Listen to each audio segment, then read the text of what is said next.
Please kindly click on the red subscribe button below this video and subscribe to our YouTube channel. Thanks, God bless you as you do this.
Àti dójú ọlọ́mọ tó báyìí, mo mọ̀ bí àyà yín ti ń dá.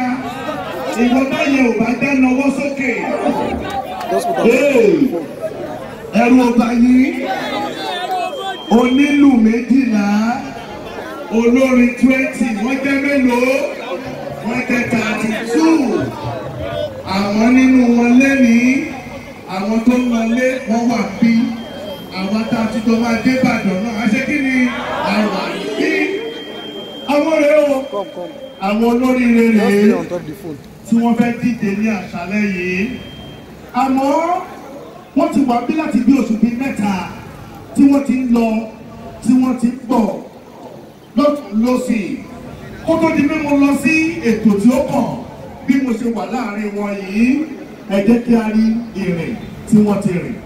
Ẹ jẹ́ kí a pàdé àwọn tí wọ́n jókòó yìí láàrin ìṣẹ́jú 2 péré ó ti yà.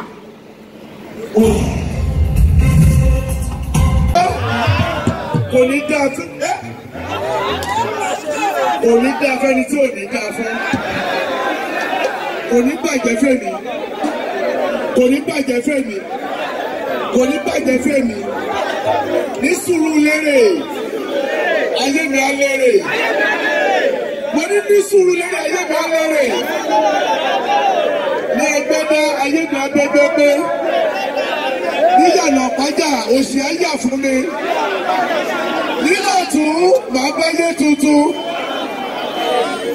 Mo ní kò ní bàjẹ́ fún yín láíláí. Mi sọ fún yín lẹ́ẹ̀kan. Mi sọ fún ẹ. Àbí mi sọ fún ẹ. Báwo lọmọ ẹ̀ ṣó gbẹ́dùn ọmọ ẹ̀?